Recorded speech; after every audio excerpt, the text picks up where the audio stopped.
موسیٰ خیل میں جاں بحق دو بھائیوں کی نماز جنازہ لیہ میں ادا، سیاسی سماجی شخصیات اور اہل علاقہ کی شرکت۔ دونوں بھائیوں کو آبائی قبرستان میں سپرد خاک کر دیا گیا۔ مقتول ضمیر اور مرتضیٰ پھلوں کے کاروبار کے گھر سے بلوچستان گئے تھے۔ شجاع آباد میں بھی ٹرک ڈرائیور خدا بخش کی نماز جنازہ ادا کر دی گئی۔ آبائی قبرستان پیر غائب میں سپرد خاک کر دیا گیا۔ فیصل آباد کے علاقے رچ کوٹ کے رہائشی غلام جیلانی بھی بلوچستان میں دہشت گردوں کا نشانہ بنے۔ مقامی تاجر غلام جیلانی کی ناگہانی موت پر رچ کوٹ کی فضا سوگوار ہے۔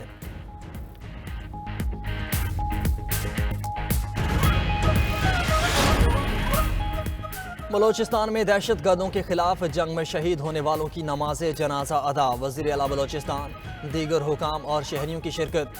آبائی علاقوں میں فوجی اعزاز کے ساتھ سپرد خاک کیا جائے گا۔ دہشت گردوں کے خلاف کارروائی میں 14 اہلکار شہید ہوئے تھے، جبکہ 21 دہشت گردوں کو جہنم حاصل کیا گیا۔ علاقے میں دہشت گردوں کی ممکنہ موجودگی کے پیش نظر کلیئرنس آپریشن جاری۔ سیکیورٹی فورسز ملک سے دہشت گردی کو ختم کرنے کے لیے پرعزم، ISPR کا دو ٹوک پیغام۔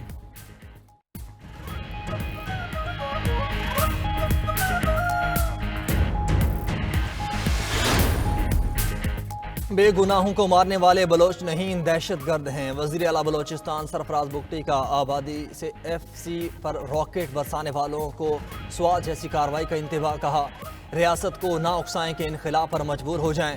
نیوز کانفرنس کے دوران مذاکرات کرنے والوں کو سرنڈر کی پیشکش۔ ترجمان بلوچستان حکومت کے مطابق وفاقی وزیر داخلہ آج کوئٹہ پہنچیں گے، امن و امان پر میٹنگ ہوگی۔ وفاقی وزیر داخلہ نے کہا کہ سوچ سمجھ کر ایک ہی دن حملے کیے گئے، کارروائی کو ملک پر حملہ سمجھتے ہیں، دہشت گردوں کا پورا بندوبست کیا جائے گا۔ بلوچستان حکومت حکمت عملی بنا رہی ہے، رابطے میں ہیں، مکمل سپورٹ کریں گے۔ خیبر پختونخوا حکومت کا شہداء کے اہل خانہ کے لیے 10 لاکھ روپے امداد کا اعلان۔ مونسون بارشوں کا نیا سپیل، کراچی میں تیز ہواؤں کے ساتھ موسلادھار بارش جاری۔ سب سے زیادہ بارش گلشن حدید میں 42 ملی میٹر ریکارڈ کی گئی۔ FB ایریا، لیاقت آباد، 3 ہٹی، گرو مندر کے قریب بارش، پانی سڑکوں پر جمع۔ 3 ہٹی مزار کے قریب درخت گر گیا۔ حیدرآباد، دادو، ٹھٹھا، امیر پور خاص سمیت دیگر شہروں میں بھی بارش۔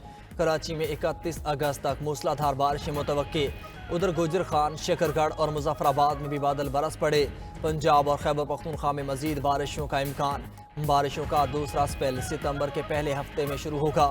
راولپنڈی اور اسلام آباد میں وقفے سے بارش۔ وفاقی دارالحکومت کا حسن مزید نکھر گیا۔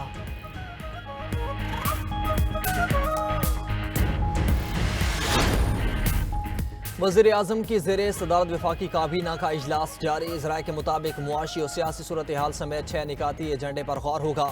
PWD اسٹاف اور PSDP منصوبوں کی منتقلی کی منظوری ہوگی۔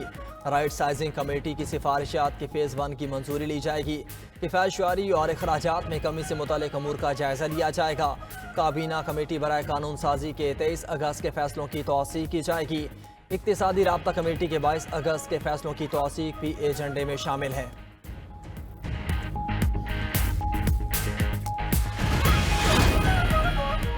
PTI انٹرا پارٹی انتخابات کے خلاف سماعت، چیف الیکشن کمشنر کی سربراہی میں 3 رکنی الیکشن کمیشن نے سماعت کی۔ دوران ممبر نے کہا کہ ہم نے یہ نہیں کہا کہ تحریک انصاف ایک رجسٹرڈ سیاسی جماعت نہیں، کہ زیر التوا رکھنے کی درخواستوں پر فیصلہ محفوظ۔ سماعت 18 ستمبر تک ملتوی۔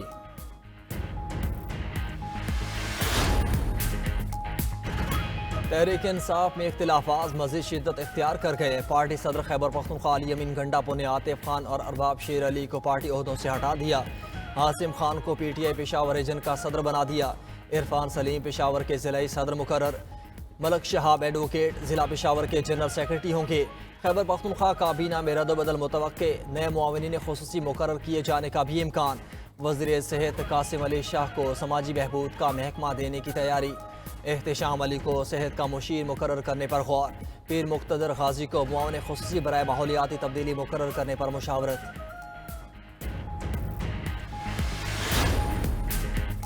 قومی اسمبلی میں نئے چیف جسٹس کی تعیناتی میں گونج۔ اپوزیشن لیڈر عمر ایوب کا نئے چیف جسٹس کے تقرر کا قبل از وقت نوٹیفیکیشن جاری کرنے کا مطالبہ، کہا سینئر ترین جج کو سپریم کورٹ کا چیف جسٹس تعینات کیا جائے۔ وزیر قانون اعظم نذیر تار نے مطالبے پر سوال اٹھا دیا، آگاہ کیا کہ چیف جسٹس کی تعیناتی کے لیے ہائی کورٹس میں سینئرٹی کا کوئی قانون نہیں، دوسری جانب قومی اسمبلی میں اسلام آباد لوکل گورنمنٹ ایکٹ ترمیم بل کثرت رائے سے منظور، یونین کونسل کی سطح پر منتخب نمائندوں کی تعداد بڑھائی گئی۔ بل کے متن کے مطابق چیئرمین اور وائس چیئرمین کے ساتھ 15 مزید نمائندے بھی منتخب ہوں گے۔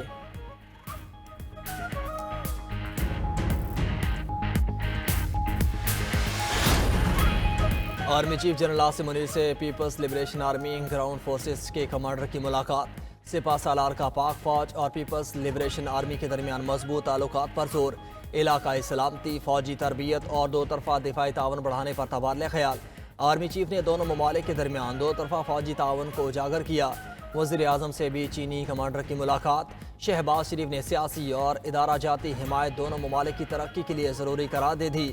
عسکری سطح پر تعاون پر اظہار اطمینان۔ جنرل لی نے چین کو پاکستان کا آہنی بھائی قرار دے دیا۔